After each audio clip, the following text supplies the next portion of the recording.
शहर में रिश्तों की कमी और अपनों के प्यार की कमी लगभग हर घर में है।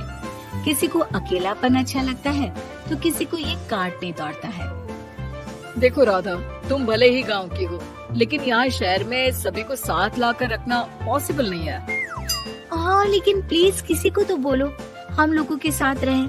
तुम सारा दिन ऑफिस और मैं घर पर पकती रहती हूँ। अरे तो किसी सहेली को बुला लिया करो, बातें कर लिया करो। किसको बुलाऊं? कब तक बुलाऊं?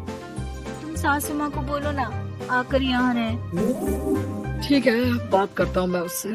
रवि ऑफिस चला जाता है और अपने दोस्त से कहता है, यार बीवी ने माँ को शहर बुलाने की जिद कर रखी है। अब सोच रहा हूँ कि ऑफिस से दूर जाकर कहीं कोई घर ले लो किराए में। अब 2 कमरे का मकान तो पास में महंगा ही पड़ेगा ना। पर यार गांव की लड़कियों को शहर शादी करके लाओ तो यही दिक्कत होती है। वो लोग समझ ही नहीं पाती कि शहर की जिंदगी कितनी मुश्किल है। सबकी अपनी अपनी परेशानी है। अब मेरे वाले को देख लो, वहाँ के ऑपरेशन के लिए 2 हफ्तों के लिए लेकर आया था। बीवी ने तो इतना हंगामा किया कि माँ को 1 हफ्ते में ही वापस भेजना पड़ गया। सोच रहा हूँ कि माँ को फोन करूँ और कहूँ कि आ जाओ। क्या पता सास की चिक चिक सुनकर वो भी माँ को गांव भेज दे। आखिर औरतें तो औरतें ही होती है ना। किसे सास के साथ रहना पसंद होगा। बात आई गई हो जाती है। राधा रवि के पीछे एक बार फिर पड़ जाती है। वो 210 वाली है ना? हाँ, क्यों, क्या हो गया उसे? उसकी सास कल आने वाली है। बड़ी खुश थी कि वो अब दिन भर बच्चे को सास के पास रखकर घुमा फिरा करेगी। लेकिन हमारी तो किस्मत ही फूटी है। हमारी सास कब आएगी कि ये सुख हम भी ले सके। देखो, मैं माँ से बात कर लेता हूँ, लेकिन माँ हमेशा के लिए कैसे आएगी? कोई और तरकीब सोचो ना। एक काम करो ना, मुझे गांव छोड़ दो, मैं चली जाती हूँ। कम से कम सास का सुख तो देख लूंगी। लेकिन ऐसा कहाँ हुआ कि कोई सास बहू एक साथ सुख से रहे। रवि तो जानता था सब, लेकिन करता क्या। पर कहते हैं ना, पति का दिमाग है, चलेगा तो सही। एक आइडिया आया है। क्यों ना मैं माँ की शक्ल सूरत का एक रोबोट ला कर दे दूं, जो राधा के साथ बिल्कुल सास वाला व्यवहार करे। मजा ही आ जाएगा। न माँ को लाने की झंझट, न सास बहू की किचकिच। रात को स्विच ऑफ करके अलमारी में पैक। बस फिर क्या था।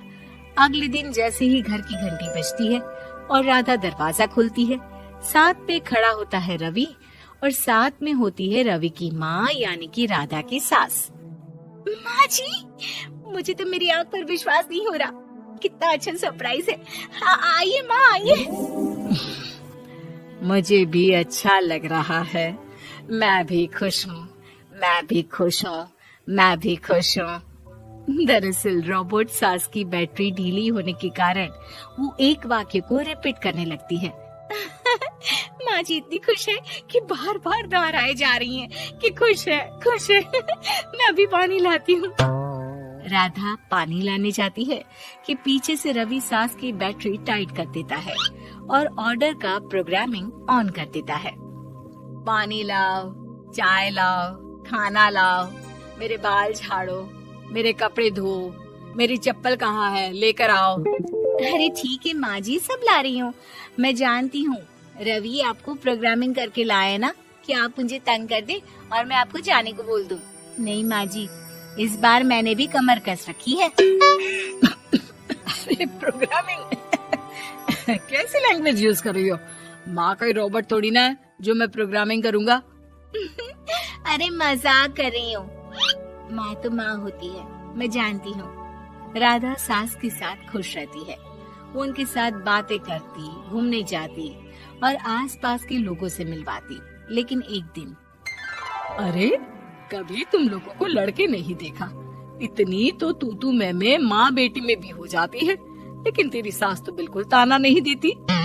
हाँ ये तो है, ताना तो नहीं देती लेकिन ऑर्डर बड़े बड़े देती है। अरे ना मानना, 2-4 ऑर्डर अपने आप ठीक हो जाएंगी। तभी देखेगा असली रंग।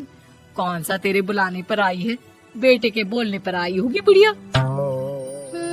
बात तो सही है, लेकिन यार कोई बात नहीं ना, सास लड़ाई करे भी तो कोई परेशानी नहीं है। कितना ख्याल भी तो रखती है। ये तो है, लेकिन तेरी सास तो बिल्कुल नहीं लड़ती। ये कैसे? खैर मुझे क्या। पड़ोसन तो चली जाती है, लेकिन राधा के मन में सवाल छोड़ जाती है कि ये सास है भी कि नहीं। रात में राधा रवि से कहती है, मैं ना माँ जी के पैर दबा कर आती हूँ। अरे लेकिन वो तो मैंने अलग कर दिया है। क्या क्या कैसे कहा?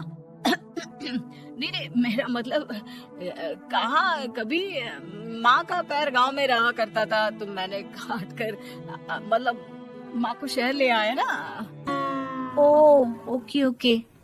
रवि चैन की सांस लेता है कि चलो कुछ तो बहाना मिला, लेकिन कब तक। रवि रोज माँ के पैर दबाने के बहाने रॉबर्ट को कमरे में ले आता और डिसमेंटल करके रख देता। एक रोज, मैं आज माँ जी की कोई बात नहीं मानूंगी, देखती हूँ कैसे नहीं लड़ती। अरे ऐसी भी सास किस काम की जो खटर पटर ना करे। सास का डिमांड मोड ऑन होता है। खाना दे दो, पानी दे दो, नाश्ता चाहिए। लाई माँ जी। मैं ना देने वाली खाना पानी। लेकिन समय बीतता जाता है। दोपहर और फिर शाम और फिर रात। बहू सास को कुछ नहीं देती, लेकिन रॉबर्ट सास कुछ नहीं कहती। रात को जब रवि घर आता है, राधा रो रही होती है।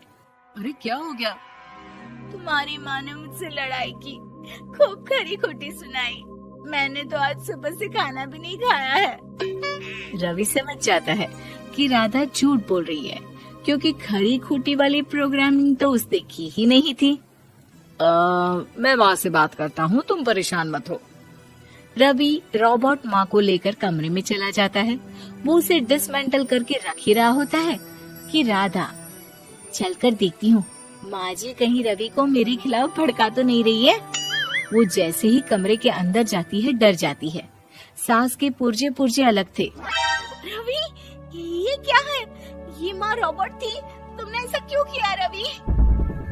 कुछ नहीं राधा, मैंने जितना अपने दोस्तों से सुना था कि शादी के बाद वैसे तो सब ठीक रहता है, लेकिन जब माँ और बीवी लड़ते हैं तो पति का बुरा हाल कर देते हैं। और मैं ना सुकून से रहना चाहता था, बस इसलिए।